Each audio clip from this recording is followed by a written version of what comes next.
It's Sunday morning, NFL Week 2. You know what that means. It's time for our final takes here on the Splash Play channel. We're going to do what we always do at a Sunday morning. We're going to look at some of the projections out there, see what the final data looks like from our friends over at Stochastic, projections and ownership data. We're going to hop over to ETR to Solver, see what ETR thinks is your top cash game lineup, some of their top sim lineups as well from Mike Leone and the gang over there. We'll hop over to Stochastic, run some sims, check out all the top QB stacks. And by the end of this video, you'll know all of my final takes for NFL Week 2. Let us get into it here. And shout out to all you guys watching live. It is a sleepy morning for me here. I tried to stay up to watch Crawford Canelo yesterday. And why? East Coast dad life is always tough with sports. But did that fight have to start at like 1 a.m.? Is that fair to me as somebody that actually wanted to watch a boxing fight for fucking the first time in an infinity? It's sad to see, but I'm glad to see all you guys here. Brings me joy. Nothing like main slate prep. Yes, indeed. Sunday morning coitus. Why'd you have to sneak that in? I don't even know that you're fucking on a Sunday. I am not fucking on a Sunday. Good morning, fellas. Appreciate all you guys being here. Let's get into it. Shout out Crawford for winning that fight. Canelo, been overrated for like a decade. Josh Allen, your most projected player right now, 23.98 fantasy points, just shy of 24. Josh Allen playing a Jets team that in week 1 obviously gave a nice shootout environment for the Pittsburgh Steelers. Jets defense was still not the worst defense in that game in terms of EPA metrics, stuff that I talked about at length on Friday's video. But for Pittsburgh, or excuse me, for Buffalo in the spot, I think you have a shot there being a similar game script to that environment. It's one that I played a lot in Battle Royales this week, had my bonus funds from Best Ball passed over, so I figured I'd throw in some Battle Royale entries, did a bunch of those. I like the Jets Buffalo game stack. Josh Allen, even if the Jets side doesn't get there, we know the offense is going to flow through Josh Allen to get him out. And in week 1, Josh Allen actually had guys being reliable targets. Keon Coleman played a ton of snaps out there. Khalil Shakir, despite the high ankle sprain, also played a lot of snaps. Josh Palmer is your third stack partner there, unless you want to go to a Dalton Kincaid. The point being is, like, you can stack it up. You can do bringbacks. Breece Hall, Garrett Wilson on that side, both going to be key parts of that Jets offense that should be fairly consolidated. The Jets offense also gets more consolidated this week. Potentially, we'll see if Mason Taylor plays, but Josh Reynolds not playing this week, which is not like a huge deal, but there was their wide receiver too. Now he's not out there either. So I expect it to be a lot of Garrett Wilson, a lot of Breece Hall. Those guys paired up with Josh Allen as the bringbacks, or with the stack partners on top of that. I think Buffalo game stacks this week makes sense, and Josh Allen have the highest projection on the slate. Certainly makes that easier. Jets secondary could be terrible outside of Sauce. I agree. Yeah, I mean, I thought they'd be better than they were at the end of last year, where it seemed like the team had kind of given up under the previous regime. Aaron Glenn coming in, usually a defensive coach, gives you a little bit of a jump there, a little bit of a dead cat bounce, even if the team sucks. But it seems like maybe not the case off of week 1 where you're letting Aaron Rodgers throw for 4 touchdowns. I don't know. That's just a 1-week read, though, obviously. Number 2, Christian McCaffrey, the guy who last week was concerned about the injury. That spooked me off the ownership, spooked a lot of the field off the ownership. He's on the thumbnail this week, as we talked about on Friday's video, talked about really throughout the week. Christian McCaffrey's workload in week 1 was too batshit to ignore. He should be a player in, I would say, at least half your lineups today. For me, he will certainly be in at least half, might be even more than that. He got 32 intended touches, which is a crazy amount. You've seen guys like Saquon hit that apex in the most recent years. Trying to think who else has gotten there. I don't know if there's a lot of guys that have gotten 30. Kamara might have gotten there once when the Saints were playing well last year. Not a lot of times you get 30 touches, but on top of that, Christian McCaffrey had 11 of those touches in the red zone, 4 of them inside the 10-yard line. He also had a 40% target per out run rate. Really just a situation last week, and I would think they can't build the week out of the plane out of Christian McCaffrey every week because of the fact, that there is some injury risk there as the season goes on. Maybe the Niners' motivation starts to wane a little bit when the injuries rack up and they realize they're probably not a Super Bowl contender, let alone, they might not be a playoff contender if things break a certain way. That certainly can go away for Christian McCaffrey. I'd worry more about Christian McCaffrey in best ball than I would right now in DFS. I think he's the best play of the week. Derrick Henry, I feel maybe a little more secure about because of the touchdown equity being there. McCaffrey could put up 30 touches and I think not get in the box. I'm just not sure he's going to be the most efficient version of himself, or this team will. But if you're going to get 30 touches, so much in the red zone, so many PPR points, he's the best play in the slate. Price tag's not high enough at 7,500. And Stochastic's projection has moved as well. He's now a 3x plus value. So McCaffrey going to be probably the chalkiest player in the slate, if I had to guess, and one of the chalkiest players we'll have maybe this year. Jalen Hurts at number 3, potential shootout environment for Philadelphia KC today. Team totals here, not crazy high. Philadelphia 24 implied points, KC 23 on their side. That said, Jalen Hurts last week was decent relative to very conservative offensive play calling, I would say, in that debut game versus Dallas. They didn't have to push it too far, but Hurts ran 11 times in that game, 3 of which were in the red zone. So nice touchdown potential there. Not a lot in terms of deep shots, but this should be a situation where the defense splits last week for KC. 50% of the time they were running man defense. If they run it half the time here, that's going to be a big thing that helps out A.J. Brown. And A.J. Brown, we talked about this. That's part of why A.J. Brown failed last week. I was at Dallas, ended up playing zone literally on every single drop back that Philadelphia had. A.J. Brown, not so good versus zone, has always been a man defense destroyer. He talked about that to the media this week and said basically, well, they zoned me the entire game. How am I supposed to catch a pass? Which is funny for a professional athlete to say, but that's what A.J. Brown is. So the fact that the Chiefs defense has been historically one that plays man defense at a higher rate, I think A.J. Brown gets back on track this week. I don't know if I agree with him going kind of a little bit loftily in some of the battle royales I was in. Saw people reaching for him a lot. But I think trying to buy while there's blood in the streets after Philadelphia's passing sack was so bad in week 1, I think doing that in DraftKings this week hurts A.J. Brown makes sense. Hurts to Brown and Devontae Smith probably gets underplayed. And without Dallas Goedert out there, it should be something that consolidates the workload a little bit for these receivers. But Jalen Hurts at number 3 right now, 6,800. Nice price tag for him. A little bit cheaper than your super elite QBs and Josh Allen, who frankly feels a little bit too cheap for himself. It's wild receivers should be setting in soft bits of zones. Yeah, I mean, I agree that he should just be getting into the soft part there, staying where you're supposed to be. I mean, Robert Griffith's heard here pointing exactly what you're supposed to do if you're a receiver versus zone. Look, it's just certain players with certain preferences. And, A.J. Brown has had some of the more noteworthy splits in football. But it was odd to hear for sure. It's odd to hear a player who's like also one of the best athletes in football, one of the best overall, in terms of his body comp and speed and all those things. One of the most freak athletes in football, be complaining about zone coverage. But we've seen zone coverage, bracket coverage, do a lot to star receivers in the past. It's just like the entire offense sucks. So I don't think it's entirely on A.J. Brown and the man zone splits. This week, though, I think they have to be a little bit more aggressive. Lamar Jackson at number 4, Joe Burrow at number 5. 2 guys here. Different game script situations. Baltimore expected to put down an ass kicking. That total for Baltimore is still, I believe, above 28 points. 28.5 implied points for Baltimore, 12-point favorite at home versus Cleveland. Not the kind of game script you expect Lamar to go nuts, but certainly you can run one in. You also, if Cleveland pushes them, can pass a little bit more. I prefer Derrick Henry in the game, but I do think if you're not playing Derrick Henry, being more open to Lamar, to Zay, to Mark Andrews, who probably won't be as lowly targeted as he was last week. I think those are nice stacks to go to, even though they're not my favorite ones on the week. Joe Burrow at number 5. The hope here is that you're capturing the shootout environment.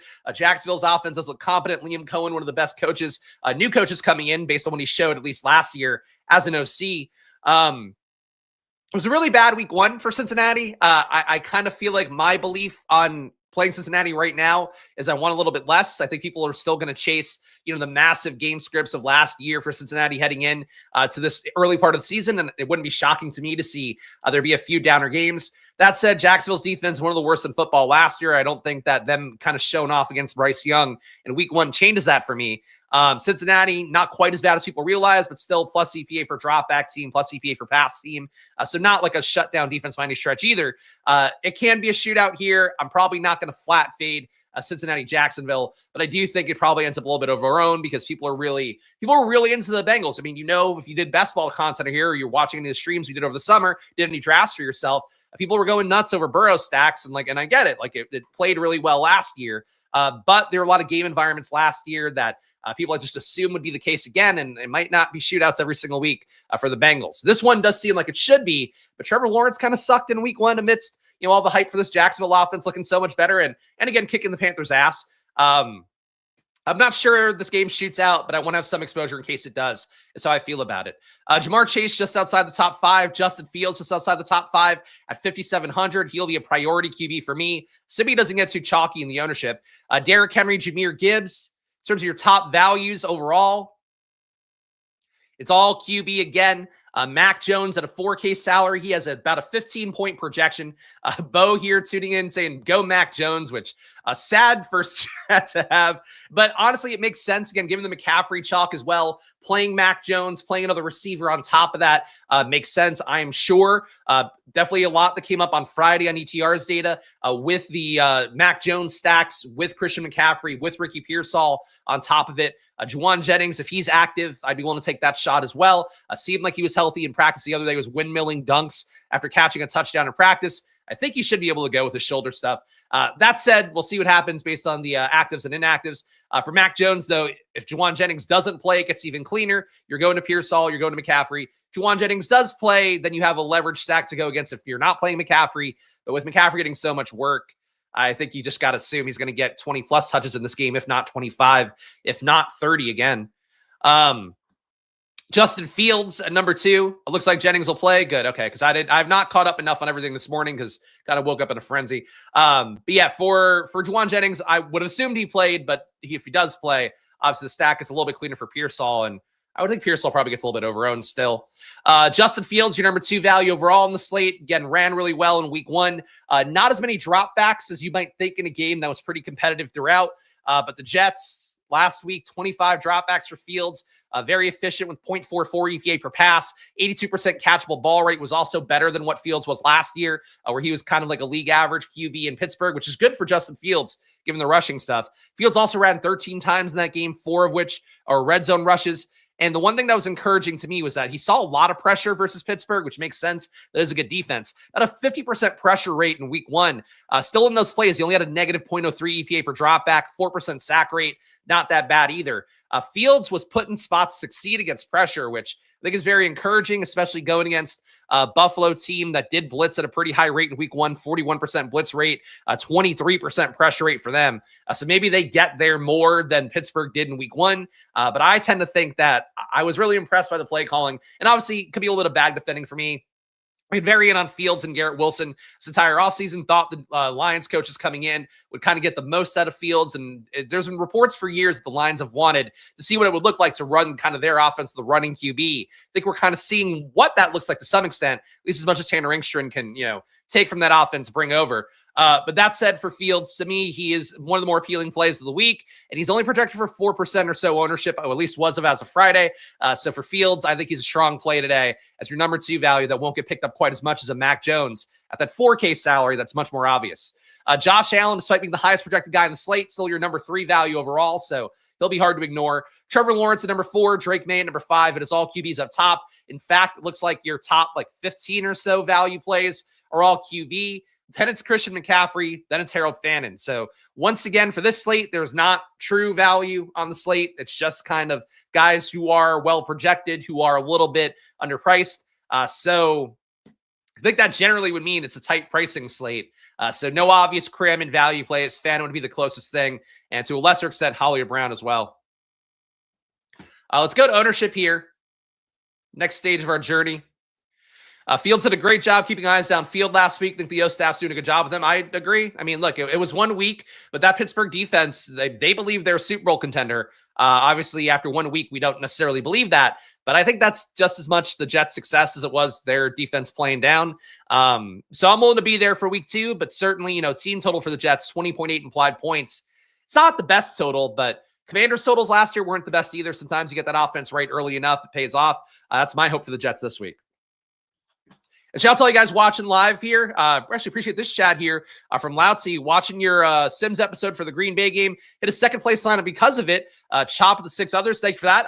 I was very close to chopping on that one as well. Unfortunately, had the Packers D over Romeo Dobbs to try to get more unique. But glad to hear that. Glad to appreciate you coming back and saying it. And congrats for the money you picked up on that one. Spend it wisely. Don't blow it all on this slate. I think it's always a recommendation. But if you want more good data in your guys' lives here, of course, please do check out Stochastic, 15% off. Link down below. They are a supporter of this show. Basically, if you sign up for Stochastic using that promo code SPLASH or the link in the description, half the money you pay to Stochastic comes back to this channel. It's a big way. I'm able to do this as frequently and as adeptly as I do. So please show some love. Click that link down below. Get a data package, get a Sims package, get a season of it. It all supports the show in a major way. If you do, click that link down below or use the promo code SPLASH over at Stochastic. All right, top owned players here. Christian McCaffrey, number one, expect for 36% ownership. I think that's light. Based on what we saw of ownership in week one, the chalk didn't really congregate as much as I would have thought.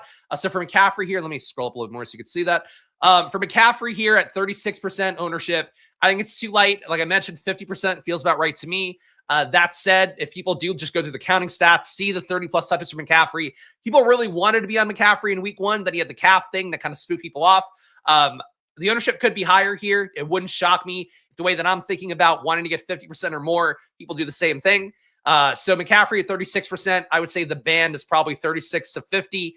I still think he's worth the play, but if you start putting him in every lineup, that's where you're making, the real stand of like, I want to go all the way. If you're fading him entirely, I think it's a less credible case than it was last week, where there were a lot of guys I wanted to play at similar price points. This week, McCaffrey, Chase Brown, Derrick Henry, those are like a big three. There's some others that look good, but like, I think you want to play McCaffrey with the field this week. To me, that means about half my lineups will have him no matter what.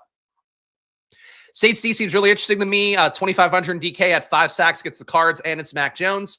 I think that's totally fair. I mean, Saints D was coming up a little bit in the Sims on Friday. So, and obviously you're getting direct leverage on one of the chalkiest players in the week in McCaffrey. So I get it. I'm not sure that I'd want to go that way a ton. But a line where you don't have McCaffrey, don't have the stack, you should probably bump them up.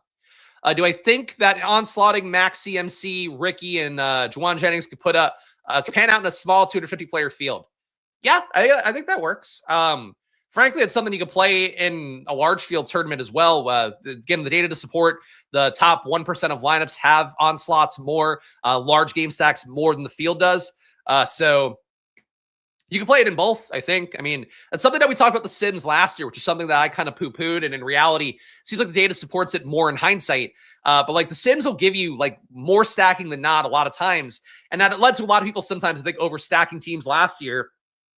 In particular stuff like, Thanksgiving slate, where it's like, oh, there's going to be, 6 bills on a slate like that come up naturally in projections. The Sims are also telling you play 5-6 bills. People are going to end up playing too many bills. That ends up being the case with small slates more, but for a big slate, kind of trying to game stack, capture the upside of a game environment like that, or a team environment for one team, that makes sense. But if I had to guess, the more, well, not for a 250 field, 250 person field, but for like large field tournaments, I think instead of playing the Saints defense, I'd be more inclined to try a shot at Olave, at Shaheed, at Juwan Johnson as part of that stack. Bring back with New Orleans more, I think, is how I would try to get unique with the Niners stuff. But, follow your hearts, obviously. Chase Brown at number 2. Chase Brown kept his really good red zone workload in game 1. He had, I believe, 5 intended touches in the red zone. He had 5, 2 inside the 10-yard line, 24 intended touches overall, 21 of which were rushes. Did lose some snaps to Samaje Perine. Perine played 13 in that game. Also ran, I don't know if actually his route count for some reason is not in. Did he not run a route? That can't be right. No, so I'm missing some Perine stats. I don't know what happened there. But for Chase Brown, 39 snaps, not exactly as much as you want to see. But the fact they gave him the ball 24 times on 39 snaps, or tried to give him the ball 24 times on 39 snaps, it's a really good workload. So the fact the Bengals have a high total, 26 implied points, I think Chase Brown gets you a touchdown this week. I'm not sure that he has the upside to win you a tournament. If you do get Jamar Chase playing well, you get Chase and Higgins playing well, that obviously directly sucks away from Chase Brown. But he's a strong play at 6,800. I would try to find the money to pay up for Derrick Henry if you could. I think that's a nice way to get different from a cheaper Chase Brown. But I think Chase Brown not going to be the thing that kills your lineup. And it's not sure that he's the thing that wins you all the money at 22% ownership. What do you think about stacking Mac Jones with, somebody just asked that. So you can scroll back. It's literally above you, Jake. But that's fine. You could stack more. As you could tell, though, when we get 2 chats in the span of 2 minutes, asking that same question, people are going to be trying to stack the Niners more than less. So keep in mind, that's how people think these days. Hollywood Brown at number 3, $5,200 salary. Hollywood Brown in week 1 had 16 targets, I believe. That's right. He's Marquise again in my data sheet. Hollywood Brown, he has 16 targets, 10 catches, air yards, 6.6 air yards per target. So he kind of absorbed the Rashee Rice role and the Xavier Worthy role. He also had 3 red zone targets in that game, all of which were inside the 10-yard line. So for Hollywood Brown, the role doesn't feel flimsy to me. I don't love him being super chalky here, but if 5,200. I do get it. He's really the only receiver with some juice left in that receiving core now. You do have direct leverage against him if you want to play Juju. I'm not quite as sold on him. If you want to play Tyquan Thornton, I would say same thing there. Travis Kelce seems like the most direct leverage. He could put up a 2-touchdown day. How many targets he put up in week 1? And again, he's another guy that counting stat-wise, performance-wise, he hit probably a ceiling. But last year, he had a 45% target per out run rate in 2 games he played. This year so far, in just that one game, a 36% target per out run rate. So he's actually not too far off the beaten path of how KC wanted to use him last year. I think Hollywood Brown is a guy I'm not going to fade this week. I'll be with the field at 20%. Hollywood Brown, Derrick Henry. I mean, those are 3 that I think I feel pretty strongly about being basis of the build here. Yeah, I can't do anything about it. I'm sorry. It's a StreamYard thing. It's nothing I control. And yes, should we stack Mac Jones? The question of the day. It doesn't show me even losing any packet loss on the stream. So Von Achane, 6,900, 20% ownership for him. Achane is the guy I'm least sold of out of this top 3. Chase Brown, again, I see the utility there. Just not sold he has a tournament winning upside. Achane's workload in week 1, Miami, we talked about a lot in the offseason, was not a believer there. Miami is a 2-point favorite at home versus New England. That might speak to New England as much as it does Miami side. But Achane in week 1, he was efficient, but he got himself only 11 intended touches in that game. Certainly the game script got away from them. The target share was also a little bit lower, 20% target per out run as opposed to 25% last year. So it's not necessarily something where I think he's finding a hard time to get there. For Achane as much. If you want to believe in Miami, the big thing to believe in is that number 1, New England's defense did not look very good in week 1, especially in the secondary. It's always been a flaw of Mike Vrabel teams. They'll defend the run really well, be stout up front. But then downfield, the secondary, especially deep shots, will not play those as well. They struggled really bad downfield, gave up a 10% deep target rate, 1.3 EPA on those plays. So that benefits the entire passing offense being better theoretically. If you believe in Miami, then matchup on paper versus the Colts was pretty good, and they just were awful in it. This week, matchup again on paper, very good. Geno Smith killed the scene last week. The Patriots D. Very good on paper for Miami. It's just I'm not sold their team. That's correct, but they had a players-only meeting this week. They have a soft matchup. They're a 2-point favorite at home. If you believe in Miami, this is a week to play them. Buy while there's blood in the streets. If you don't believe in Miami, watch people fail as chalk again, I think, potentially. Devon Achane being the number 4 highest owned guy. Jamar Chase at number 5, 16%. Again, people want to chase that Cincinnati offense. No pun intended. I certainly get it here. The upside is huge if the game script does go right versus Jacksonville. Their last season's production right now, and that could be a scary thing heading into a new season where maybe the Bengals just don't get as many shootouts, or Jamar Chase doesn't break as many 50-yard touchdowns at the beginning part of the year at the very least. Those are things that will make people feel bad if Jamar Chase doesn't hit in a major way today. JSN, not too far behind. Jahmyr Gibbs, not too far behind. Puka Nacua, not too far behind. Anything else down here? Pierce Saul projected for 7% ownership. Again, he'll be stacked up with Mac. Juwan Johnson, big box score game for him last year. Was surprised to see him going undrafted in Battle Royale. Surprised to see him be under 5% ownership on DraftKings. He was one of the best roles in football after week 1. Does that hold up every week? I'm not sure. When I see a guy getting paid over $10 million by a new regime coming in, I see him then get 11 play Juwan Johnson a little bit more. So Juwan Johnson to me, also 2 red zone targets in that game, didn't turn into a touchdown, but that's opportunity. Juwan Johnson under 5%, pretty good. Jalen Warren, another guy under 5%, had good red zone equity, split the workload pretty heavily with Kenny Gainwell in week 1, but I think he could score some touchdowns. Keon Coleman, another big week 1 winner. He's only 5% owned. Again, if that Jets-Buffalo game goes off, I think he could be a beneficiary of that as a guy who does one unique thing there, being a downfield contested catch guy. Shakir can't do that. Josh Palmer can't do that. Caleb Williams under 5% as the vessel for Ben Johnson's revenge game. Malik Ayumanor as the number 2 receiver and really good value at 3,200. He's under 3% owned. I wasn't a big Ayumanor believer coming out of Stanford. Thought he was going to be Michael Wilson V2.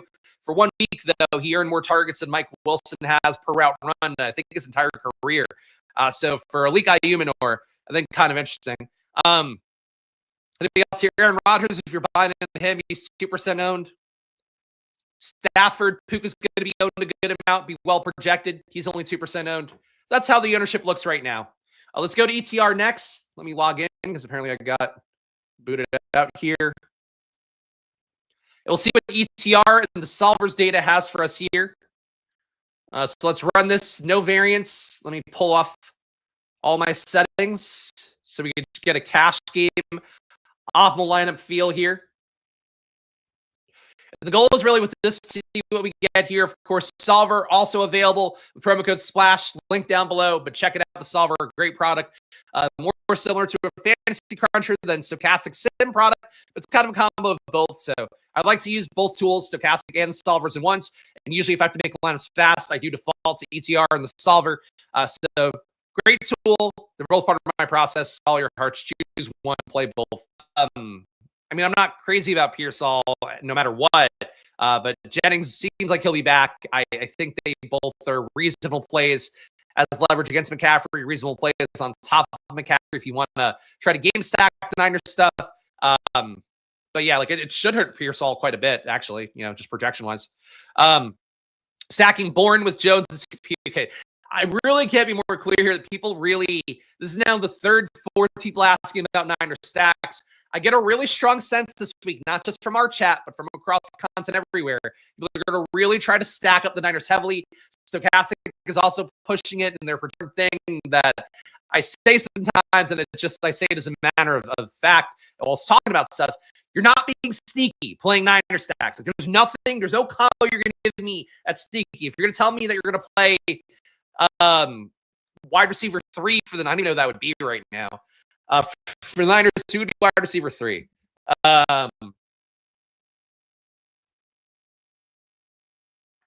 Valdez Scantling, I guess, you're being unique. If you're going to tell me I'm going to play CMC with somebody else at a receiver or not play CMC and play the receivers, you're doing nothing unique. So just keep that in mind. You got to still be unique somewhere else. But it's not like it's not a great 40 chess thought. I just want to say that out loud because it's now 25 minutes. Your top lineup right now, according to ETR data. So if you were to play a cash game right now at about 9:30 a.m. on the East Coast, this would be the one to play. Justin Fields, Christian McCaffrey, Devon Achane, T. Higgins, JSN, Hollywood Brown, Harold Fannin, James Conner, and Dolphins D. Okay. So you're getting right away in your top projected lineup a Miami DST correlation.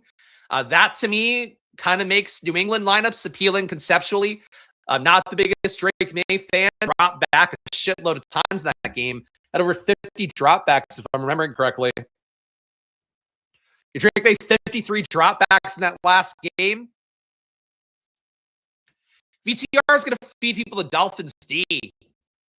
Play some Drake May this week. Overall, the top 25, you're getting 100% Christian McCaffrey, 100% Hollywood Brown, 100% Harold Fannin with ETR's data. So those 3 guys will probably end up in a lot more ETR lineups than people will even want. Just they allow lineups to work correctly. So keep that in mind here. If you can find price point pivots for these guys, the thing to keep in mind here, because just the game theory ends up being weird when ETR over pushes some guys. And obviously, these are 3 of the best projected plays in the week, no matter what site you're playing on or what site you're looking at the data from. But McCaffrey, Hollywood Brown, and Fannin unequivocally unsneaky as well. 20% of the lineups have Lamar Jackson and Fannin. That doesn't matter. 9 team stacks. 11 lineups have at least 2 Bengals in it. So if you're playing multiple Bengals, try to play it with the QB, because whenever the cash game lineups, whenever the unvarianced optimal lineups are including a stack naturally, that means that stack gets overplayed. So Bengals, once again, going to be a little bit overplayed, at least with ETR data and the T. Higgins and Chase Brown part of things. But let's go to main stack boost here. We'll build some simple lineups. I have been boosting, as I mentioned on Friday, my bringbacks a little bit more here. Did that not? Oh, that didn't import correctly? Okay. Here we go.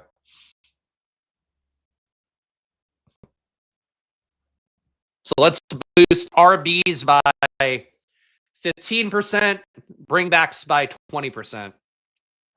So basically, if we're playing a QB, we're boosting his pass catchers by 25. If we're playing an RB, or playing a QB rather, we're boosting his RB by 15%. And if we're playing a QB, we're boosting his opponents by 20% as well. So trying to get more game stack environments, which is one of my priorities of the year. And let's optimize. It's up to attack a stack that'll put up 17 points. Also true. Also true.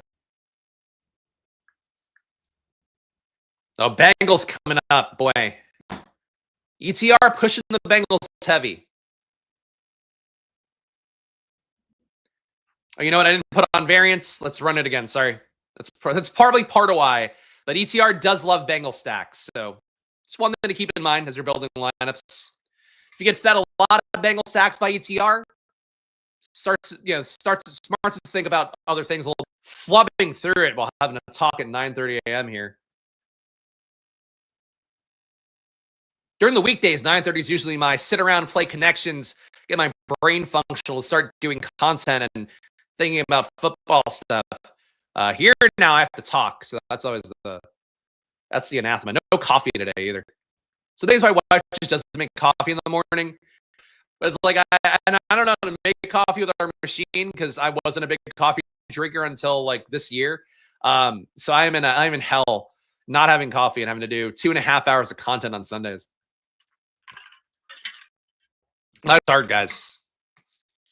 Shout out to all you guys watching live here. If you are watching live, we're waiting for this lineup set to build. But please do show some love. Hit the like button, subscribe. It goes a long way for me here. All I do on the channel, whether it's during basketball season, during NFL season, soon on the Splash Play Bets channel again for NBA season. I just show you guys my gambling. I show you the data I use. I show you the takes that I have as best I can. This year in the NFL in particular, I'm trying to not be wishy-washy. Like it's very easy to do for DFS.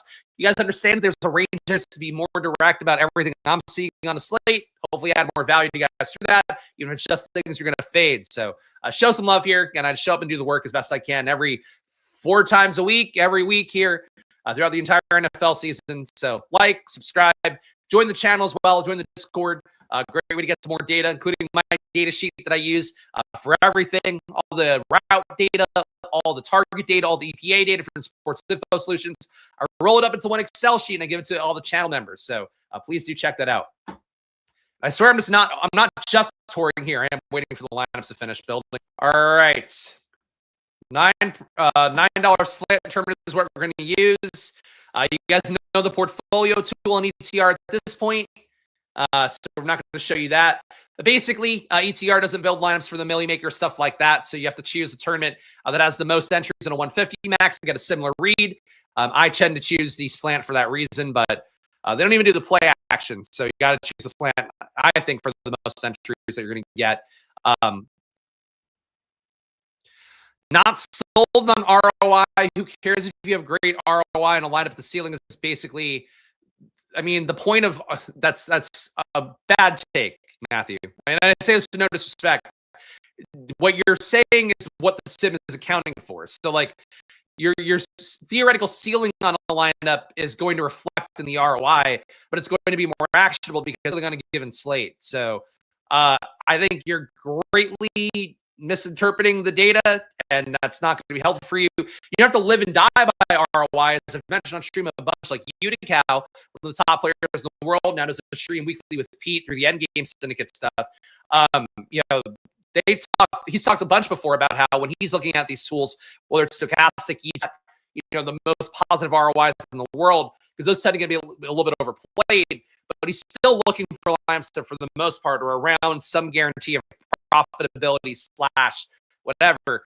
You want to have data support in that. Like, you don't have to live and die by the sims. And I do think actively you shouldn't just like hold your ear towards a data point and plug your nose and not pay attention to it. That's how you lose money every fucking week. Like, don't ignore tools, don't ignore data. It's a really important part of DFS. Top lineups right now in ETR. Again, I hope I'm not saying that mean. I'm trying real hard to not say things that I strongly believe in a way that's not mean and pejorative. But like, you can't just go, I'm going to play like it's 2020. Like, we have tools now that have evolved. You should use tools, use them appropriately, and understand that, like, people are going to be fed these tools and take them as gospel. What do you then make game theory jumps off of that and still build lineups that is, in my opinion, really bad strat. Top lineup though for ETR, Jared Goff lineup. Jared Goff, Christian McCaffrey, Chase Brown, Tyreek Hill makes this lineup. Boy, oh boy, I not want to play him, but if you want to play him, it's the week. Chris Olave. So you are playing a Saints player as a bring back with McCaffrey, but not a stack of Niners. Jameson Williams, Sam Laporta, fading Amon-Ra on this build, but still getting a double stack for the Lions. Rome Odunze is a bring back. Rams D versus Cam Ward. Not what I would have expected to be number one, but that's what DTR gives you as your number one sim lineup. Number two is Lamar Jackson, Breece Hall, Jonathan Taylor, Malik Neighbors, T. Higgins, Rashid Shaheed, Harold Fannin, Zay Flowers, Rams D. So a Lamar, about a 43% target per out run, which shouldn't hold, but if Zay reaches his like apex form, he would be maybe around a Puka Nacua, and that's possible for him to be around that range. So I just don't think Mark Andrews could be like so lowly targeted moving throughout the entire season. Same thing for Bateman, even Hopkins to a lesser extent. But Zay for right now, based on here, fading the obvious playing Derrick Henry portion of things. I still think the most obvious part of Derrick Henry hitting is the most likely outcome, but in that build, you're not getting it.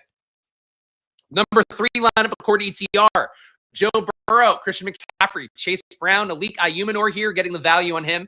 You're getting a Jamar Chase T. Higgins stack, so you are getting a Bengals onslaught here. If I had to guess based on what we saw from those ETR lineups that were built right now, you're going to get more Bengals onslaughts on ETR than you might feel comfortable with. Brenton Strange is the bring back here. Led the team in targets last week. Obviously, Brian Thomas, people love the upside there. Hollywood Brown, part of the team. Dolphins D makes this team as well. Number 4 ROI lineup is also Joe Burrow. Burrow, McCaffrey, ATN is the bring back, or one of the bring backs for a Cincinnati Jacksonville game stack. Rashid Shaheed makes this team at 1% ownership. Jamar Chase, T. Higgins make it again. Harold Fannin as the value. ETR loving Harold Fannin up top. Travis Hunter makes this one. He did lead the team in targets last week. Rams D makes this one as well. So Bengals double with 2 bringbacks of ATN and Travis Hunter to try to capture that game environment. And number 5 is Hollywood Brown, AJ Brown, Harold Fannin again, Devontae Smith, and Rams D again. So ETR loving Harold Fannin, loving Rams D, loving Ayumanor a little bit, loving Bengal stacks a little bit, loving Hollywood Brown a good amount. Across the top lineups overall, who's got the highest ROI? Pickens has the highest ROI at only 3% exposure. Tyquan Thornton, second highest ROI at 2% exposure. Grant Calcaterra filling in. Dallas Goedert not going to play this week. 43% ROI for him at 3% exposure as well. Rams D coming up with a good amount. 20% of the lineups have him, or have them rather. 43% ROI for it. So that's a high ROI for a player or a defense coming into a bunch. Anything else to note here? A lot of Bengals game stacks and team stacks. A lot of Jacksonville team stacks. Yeah, more than 20%. Wow. So 56% of these lineups, of the top 250 lineups we had created by ETR, 56% of them have either a Jacksonville game stack or a Cincinnati game stack. So kind of, to me, screams that, again, it's not as pronounced as it was last week with Judy and Njoku being pretty much everywhere. You're going to get a lot more people just playing the shootout off of the production. It's a really concentrated slate to have that much ownership coming up for Bengals and Jacksonville. And I think you can make the case, if you want to play the most pure game theory DFS, if you were to play ETR data and just remove the Bengals-Jacksonville game and play the best lineups without that, that could be a compelling way to handle tournaments today. Even though, like, look, there's a good shot one of those guys hits. It is a highly targeted game environment for a reason. But if people are going to own a bunch of different configurations because ETR is pushing, it's going to stochastic next. We'll build a sim here. Last part of our process. If you have any QB stacks you want to see on stochastic, drop them in the chat, and I will pull them up when we get through the overarching data. But let's start loading that. Checking the chat. My brother drinks coffee. He used to do it a long time ago. I don't miss it. And when you get a dependency on it, it's tough. But when it does enough for you, I think it's nice. Where like, if I get a workout in, if I have a coffee, I feel good. If I want to take a nap, I don't want to drink coffee. But, that's that. What's your thoughts on Cowboys at home? That's coffee chat here on Splash Play. I like Dak and CD with Dallas defense. I wouldn't play that combo. You got to think again, like just logical DFS play. Jake, you've played DFS for a while. Why would you play out the game environment you're looking for? About 20% of the time, RU as DST wins a tournament or as a top 1% lineup. Like that's what you want to play. You want to play the actual correlation. Why would Dak press the offense if the defense is getting good results? I guess you could make like the kind of narrow belief that like Dallas plays so well in the pass game that Russ drops back more and is awful. But I just don't know why you'd play both parts of that. The Dak and CD part is fine, but again, not really a sneaky one. Dak had CD had like 200 air yards in week 1, which led the NFL. Dak and CD had the most obvious, I think, wide receiver 1 connection in the world. I think this week it probably like the Dak and CD part fine, the Dallas defense part fine. Putting them together though, just not what I would try to do. Stafford and Rodgers. What are we? Who's Rodgers? First of all, are we talking Aaron Rodgers? Because you're missing a D, so that confuses me. You're talking about playing them in stacks? Sure. I think Stafford's on their own because of how Puka is. Like, if you're going to have a receiver be that highly owned, take a pass catcher and a QB with it and try to add one more on, and that's one way to do it. I don't know why they come up, why you would say them both together. It sounds like it's a stack. All right. Top 150. Oh, QB stack. Okay, got it. All right. That makes more sense. It's like, can't play Stafford and Rodgers together. Maybe on owner's box, then you can play them together in super flex formats. I appreciate you clarifying. All right, we got top lineups here. Let me blow my nose for a second. I apologize while I mute. It is fall. We have a child in daycare, so it is mucus season once again. Trevor Lawrence here in your top lineup. Chase Brown. So, okay, we are getting Jacksonville Bengals stacked up top here for Stochastic as well. Trevor Lawrence, Chase Brown, Javonte Williams, Brian Thomas, JSN, George Pickens, Brenton Strange, Trey McBride, Ravens D. So a QB plus 2 stack with one opponent on the bring back there of Chase Brown. So Jacksonville, Cincinnati, not sneaky, but the Sims love them on both sites. Dallas at number 2, a Dallas, Jackson Smith and Jigba. Pickens again, Jake Ferguson, Harold Fannin, Seahawks D. So a lot of Cowboys. Pickens makes the top 2 lineups. Number 3, Mac Jones, Christian McCaffrey, Devon Achane, Jamar Chase, Ricky Pearsall, Hollywood Brown, Harold Fannin. That looks like a doopy kind of lineup. I mean, Stochastic thinks there's 0 dupes and 10,000 lineups made. A large field tournament is like 50x in terms of the amount of entries in. But that feels like this is almost like ETR or some of their optimal lineups. So I don't think this number 3 lineup is actually that playable. Number 4, Dak Prescott again, Devon Achane again, Tony Pollard, CeeDee Lamb, George Pickens, Chris Olave, Jake Ferguson, Holly Brown, and Ravens. Both sides loving Devon Achane more than I would too. Number 5 ROI lineup, a Tua lineup. Buying while there's blood in the streets. Tua Tagovailoa, Christian McCaffrey, Chase Brown, Malik Neighbors, Rams D. So the double stack here is Tyreek and Waddle, no Achane, but the top 5 Stochastic lineups either have no, they don't all have them. 3 out of the top 5 have Achane, or a Dolphin stack.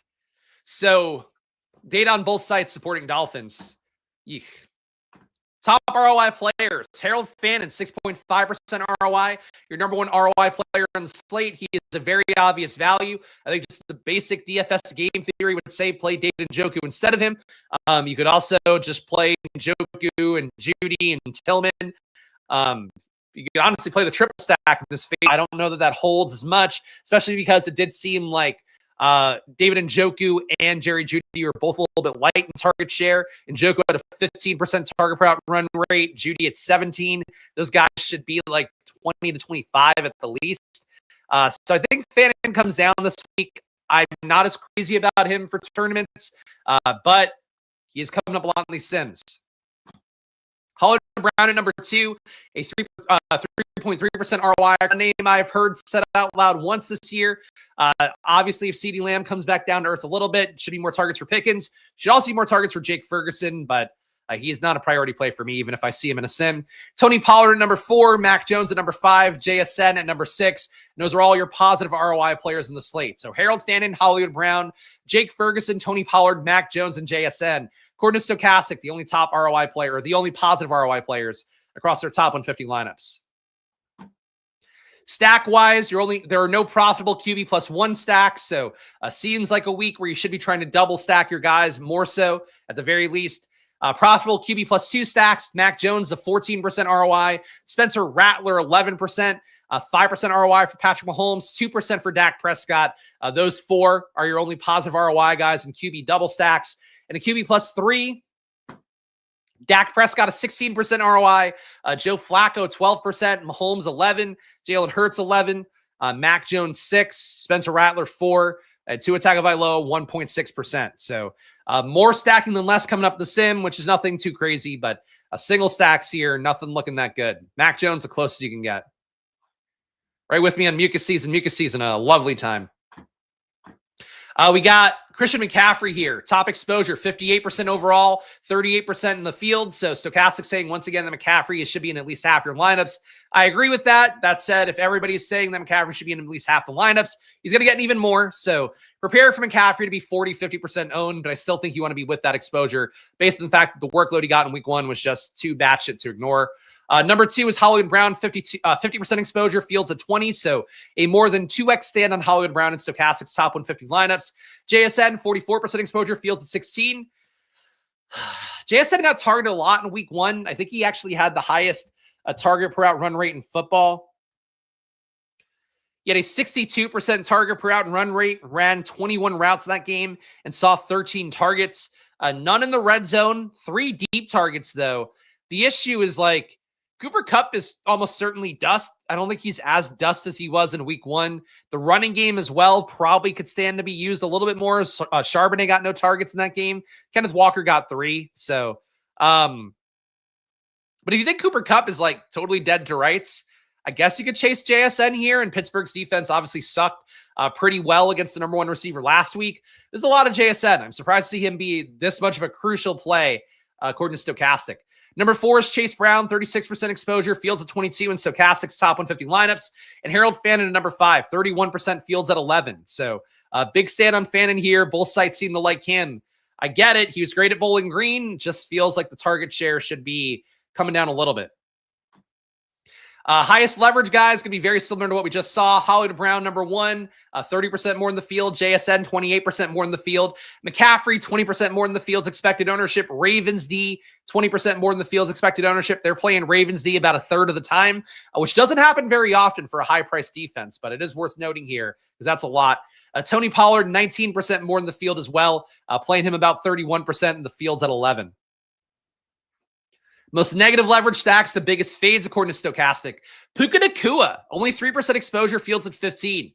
Puka is a monster if Tennessee stays competitive. I like Puka. That said, Stochastic fading Puka here. Neighbors, 5% exposure, fields at 13. I think Neighbors is also a pretty appealing part of Dallas stacks. If you want to do a stack there, bring Neighbors as the bring back. He had a really nice red zone roll last week, really nice target share as well. And Russell Wilson should hopefully be slightly less dog shit, I would hope. Huge Derrick Henry fade. 2% exposure, fields at 10. I like Derrick Henry a lot as well. Price tag's pretty lofty at 8,200. I just feel like the field can comfortably get there of playing Derrick Henry and McCaffrey together, but I actually like the way lineups look with that. So it's a high price for Derrick Henry. I get it, but he will score. I would be greatly shocked if he didn't score 1 touchdown today. I'd be fairly shocked if he didn't score 2 touchdowns today. I'd be reasonably shocked if he didn't put up 100 yards today. I just think Derrick Henry fits these lineups well. People will play Achane. I'll not save money and play Henry. I can live with that outcome, but Stochastic does not support it. So feel free to default to Stochastic. I just have to play my money the way I want to play it. T. Higgins, 6% exposure, about an 8% negative leverage here. And Garrett Wilson, negative 8% as well. Big fade by Stochastic. So look, to be real with you guys, these are like 3 of my biggest beliefs on the week. Derrick Henry, Puka Nacua, relative to price, especially Garrett Wilson, who I like a lot with that field stack, in particular for Underdogs Battle Royales. I played these guys a lot. It's a different format. Maybe the sim would love those guys on Underdog. But I like those 3 players a lot. And Stochastic is saying don't play them, basically. So that is one where choose your fighter. I'd probably default, if I were you, to the site that wins people all the money every week. But, you know, I believe what I believe, and I don't believe that stuff. And we'll look at some QB stacks here. So if you got requests, drop them in. Henry Hulk smash day. I hope so. I hope so, and I believe so. But, you know, like, I think if you're not playing Henry, playing the Lamar passing attack, fine. But that's not coming up a lot either. So I'm a little bit surprised by it. But let's look at our QBs here. We got a few requests in chat already. And if you have any more, just drop them in. I'll try to hit them in the next 10 minutes. But I got you. Robert from the third. You got Buffalo. All right, so Josh Allen first. I got Robert from the third getting fixated on elite QBs this year, I feel like. And now you're doing it here. We got Josh Allen, Christian McCaffrey, Tony Pollard, JSN, Devontae Smith, Hollywood Brown, Dalton Kincaid, your one stack partner. Tyrone Tracy makes this lineup, which no red zone roll last week because of Scattaboo. I don't love that. Ravens D as well. No bringbacks on these Allen stacks. So Stochastic not trying to capture the game environment as much as I would think you would want to if you're going to play a Josh Allen stack. Number 2 is Allen, McCaffrey, Achane, DK Metcalf, Khalil Shakir, Hollywood Brown, Harold Fannin, Tony Pollard, Dolphins D. And number 3 is Josh Allen, Christian McCaffrey, Chase Brown, JSN, Hollywood Brown, Keon Coleman, Harold Fannin, Kyron Williams, and Dolphins D. I'm not crazy about these builds of Josh Allen. I again, like, the sim doesn't like Garrett Wilson, but put Garrett Wilson in there. Put Breece Hall in there. I'm really surprised to not see those guys come up at all. We got a Stafford request here. I apologize if you heard my disgusting snort of snot, but we also have like 2 of Luca's friends coming over today to watch the Eagles game in the 4 o'clock window with their parents, of course. So I'm just begging them, give me more germs. Give me all the kid germs I could possibly have. Low ROIs on Stafford stacks, but that just means they probably won't get played very much by Stochastic users on today's slate. Matthew Stafford, Kyron Williams, Chuba Hubbard, Puka Nacua, Malik Neighbors, Devontae Adams, Harold Fannin, Tet McMillan, and Giants D. So a real like Rams ass-kicking build here where both stack guys get there with Adams and Puka Nacua. Kyron Williams on top. I would prefer like a Kyron with one of Puka and Devontae Adams build, but sure. Number 2 is Stafford with Achane, James Conner, Puka Nacua, Devontae Adams again, Chris Olave, Brenton Strange, Tet McMillan, and Dolphins D. And number 3 is Stafford, Achane, Chuba, CeeDee Lamb, Puka Nacua, Devontae Adams, Grant Calcaterra, Chris Olave, and Saints D. Me. We got a couple Drake May boys here. Let's look at Drake May. Drake May, only 3 teams in the top 150. We got Drake May, Christian McCaffrey, Jahmyr Gibbs, DK Metcalf, Tet McMillan, Kayshawn Butte, Juwan Johnson, Chase Brown, Ravens D. Butte looked good in week 1. The projections really for New England are kind of weird. Nobody on Stochastic at receiver projected for over 10 points. It's 9.3 for Diggs, 8.7 for Butte, 7.7 for Pop, 9.4 for Hunter Henry. Like, it's not an easy stack with Drake May, which I think would be my concern point. But Butte, I feel like, does have the biggest upside of the group. It just sucks that we just kind of saw it in week 1, so people will chase that the most, if I had to guess. Number 2, Drake May double. Drake May, Jahmyr Gibbs, Chase Brown, Malik Neighbors, DK Metcalf, Ricky Pearsall, Hunter Henry, and Butte are the New England stack. Ravens D is part of that. And number 3 with a bring back here, QB +2. Drake May, Jahmyr Gibbs, Devon Achane, CeeDee Lamb, Hollywood Brown, Stephon Diggs, Hunter Henry, Trey McBride, and Saints D. So seemingly saying that Hunter Henry is the preferred stack partner for Drake May, but I'm not wowed by these teams, I would say. We got a request for Rodgers. Look at him real fast. Can't imagine he's going to come up a lot. 2 lineups in the top 150, but Aaron Rodgers, Christian McCaffrey, Tony Pollard, JSN, DK Metcalf, Hollywood Brown, Brenton Strange, Jonathan Taylor, Ravens D. Brenton Strange seems to be making these lineups a little bit more than I would have thought. Number 2 is Aaron Rodgers, Christian McCaffrey, Kyron Williams, DK Metcalf, Hollywood Brown. Calvin Austin makes this one as part of the Rodgers stack. Had a great role in week 1, though maybe not as good as the results were. Calvin Austin, 24% target per out run, which is pretty good, right next to DK Metcalf. 1 deep target in that game, 1 red zone target in that game. Not sold. You should want to chase Calvin Austin, though. I will say one of my pet theories that I said like a couple times on stream but didn't make a big deal of was just that like somebody was probably going to win the slot for Pittsburgh and become kind of the Randall Cobb for this offense. I thought Calvin Austin's performance last week looked a little Cobby. So if you want to play Calvin Austin, I think that's kind of sneaky. That's not a bad team. Doesn't really fill me with joy or anything. Number 3, Aaron Rodgers, Jahmyr Gibbs, Devon Achane, JSN, DK Metcalf, Devontae Adams, Harold Fannin, Trey McBride, Rams D. So good amount of Trey McBride for some reason in these builds with Aaron Rodgers. Somebody was asking about 2 tight end builds. That came up here a little bit. Definitely wouldn't force 2 tight end, but it does seem like there's a few that have come up as well simmed. Drake May or T-Law. I think sim-wise, Trevor Lawrence would be the one that comes up a lot. You're getting a lot of Cincinnati, Jacksonville stuff. Drake May, I get the logic for. He dropped back a shitload. I don't think the team going against him is very good. But the stack partners makes that a little bit harder. Just not good projections on the stack partners for Drake May. Whereas for Jacksonville, it's like you got Hunter, you've got Thomas, you've got Brenton Strange. Like it's a really obvious top 3 there, in my opinion. We had Caleb request. Caleb with Christian McCaffrey, Kyron Williams, CeeDee Lamb, JSN again, DK Metcalf, Harold Fannin, Remo Odunze, and Rams. JSN is coming so much that I feel like JSN, to me, we've talked about this before. You can remember it going back to last year. Tucker Kraft hit on a slate that nobody in the industry was having him come up a lot.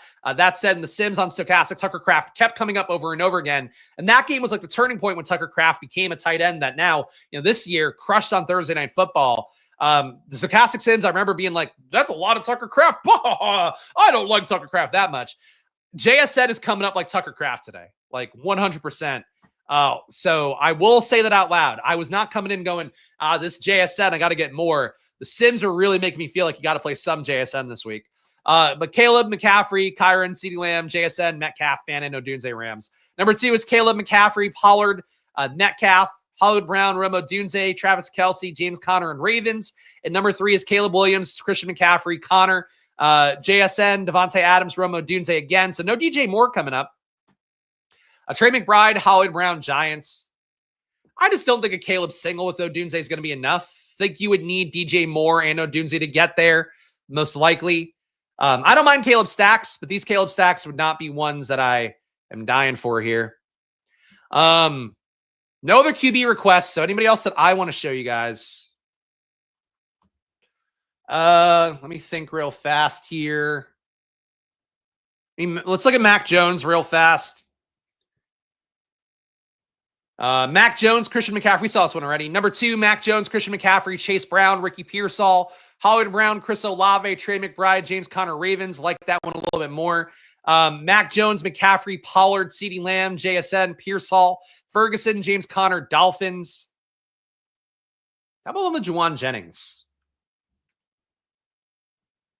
All right, so no Juwan Jennings stacks in the top 150. Then you go down a little bit further, you get a Mac Jones triple. So I think this looks more like one that I think would be appealing to play. I'm not crazy about Kamara.